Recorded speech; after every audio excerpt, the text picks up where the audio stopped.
Let's see. I don't want to watch this No Second Chances at Alabama Parole. Well, joining me now is Andrew Tate, whose videos have been viewed billions of times online, but he's been banned from pretty much every mainstream social media platform, including Twitter. Andrew Tate, welcome back to Piers Morgan Uncensored. Your take on this, I think, is quite interesting because you've been a victim of being, if victim's the right word, but you've been removed from social media platforms for your opinions.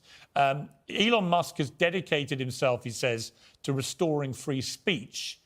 Do you think that's going to include you, for example? I don't think it matters if it includes me or not. I think what's important is that free speech is the #1 weapon against absolute tyranny. And although you cannot have complete free speech because then conversations completely break down into asinine. Bro, there has never been a better example of banning someone and deplatforming someone working so well than Andrew Tate. It's crazy, okay? It's crazy. I mean, he's so changed. He's like a new man, dude. He's so reformed. Insult fests.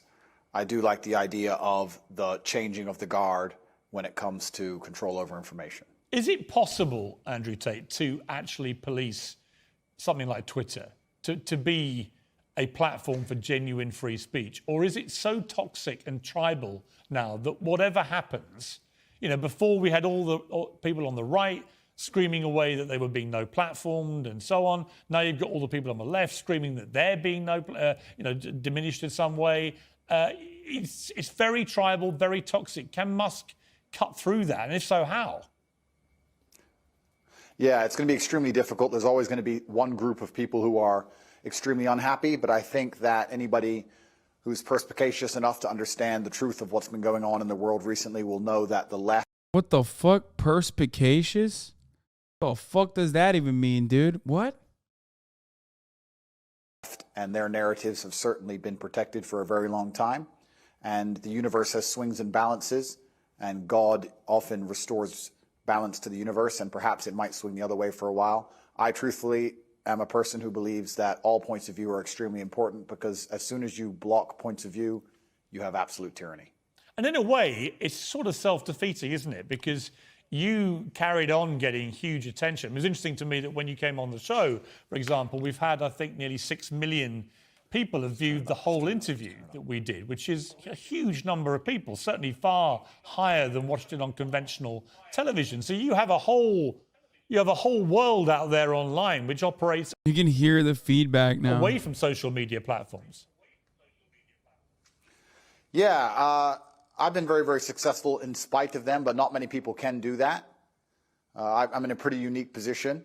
But yeah, that's why he's like on his hands and knees trying to get back to crawl back into relevancy as best as he can. I think that everybody needs a voice to a degree, and social media platforms are now the most important platforms on the planet. They control information, and they influence real-world decisions, and they influence people's perception of reality. The last few years of COVID have been a perfect example of what happens when you censor one side of the argument and you only allow one point of view to be purported by the matrix in and of itself, and that's how you end up in tyrannical situations. I think you were just discussing that, Piers. Yeah, and I think that's a perfectly valid point.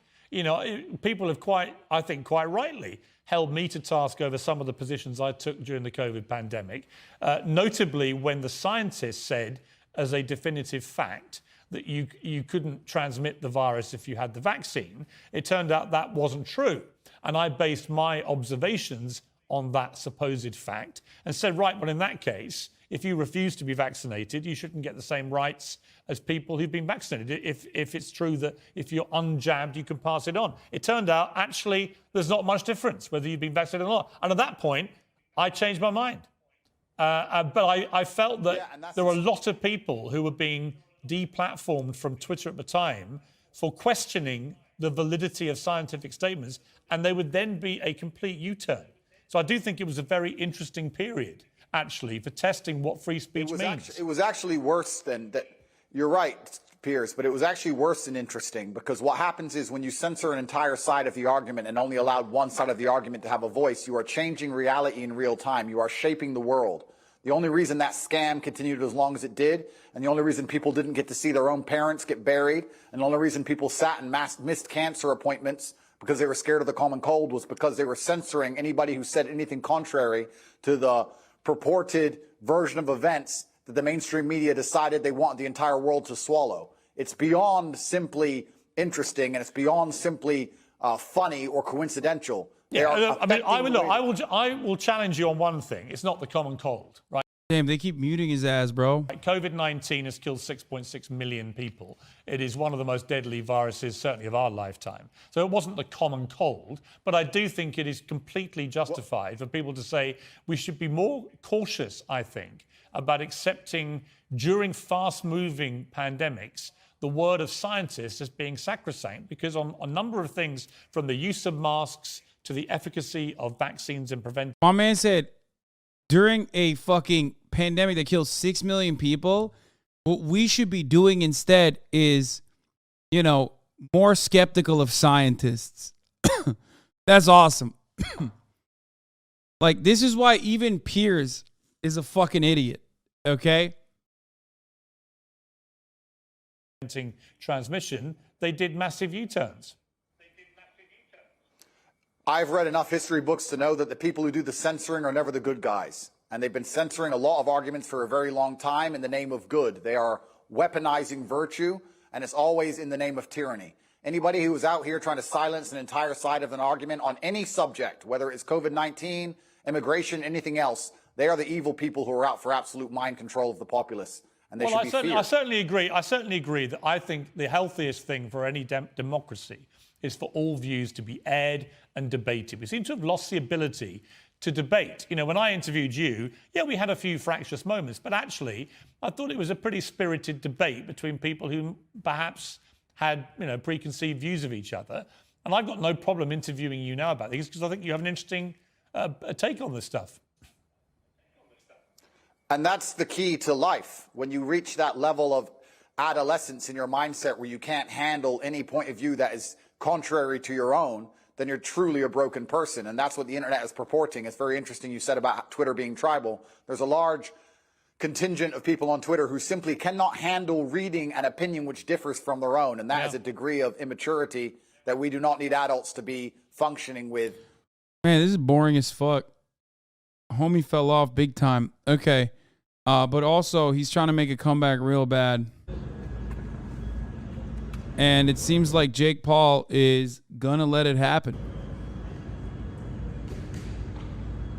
Which is great because you often don't have a...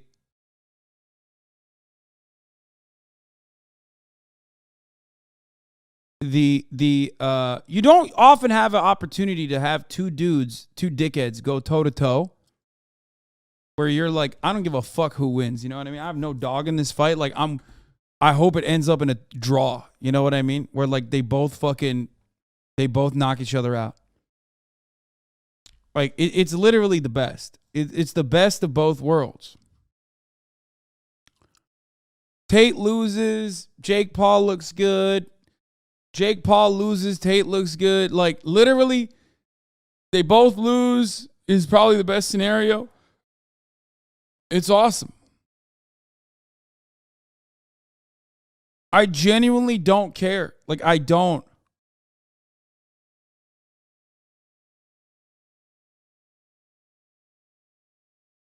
It's awesome to me.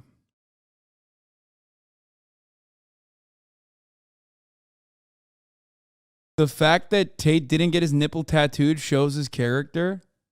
What? Go beat them up, King. I don't think I can fight either of them.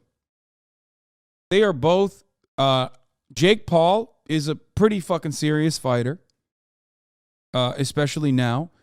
And Andrew Tate already is a successful kickboxer. I don't know how well he can box. Because if they kickbox, Andrew Tate cooks Jake Paul. If they box, I don't know. Tate might actually legitimately lose in that circumstance. But both of them would beat me up, for sure.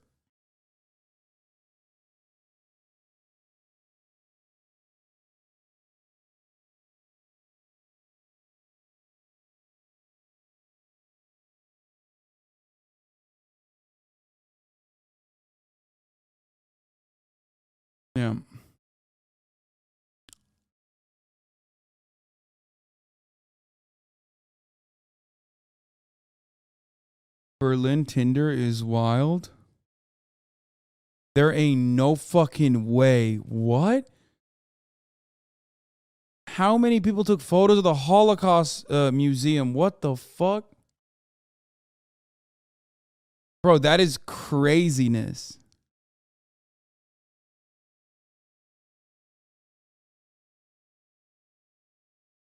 Damn, they're like, nothing gets me going to go on a date like the fucking Holocaust. Holy shit.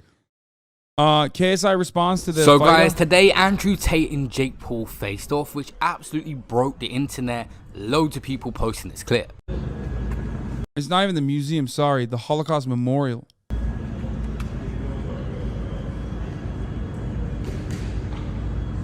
KSI responded by saying, who said Andrew Tate is 6'4"? The monument. They look pretty much similar height in the video when they face off. And of course, Jake Paul, it says on Google, is around 6'1". Now, yeah, what the fuck? Why did people think Andrew Tate was 6'4"?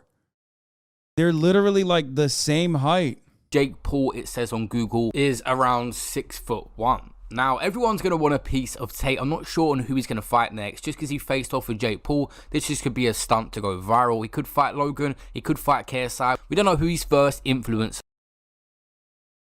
You said at least 2 inches. I mean, regardless, I'm excited to see both of these dudes eat each other's ass in the QRTs, okay? Lot of fun. A lot of fun to be had there. I love that.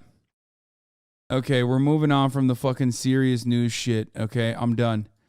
We're done. So much news has happened. I think it's dad of war time. What do you guys think?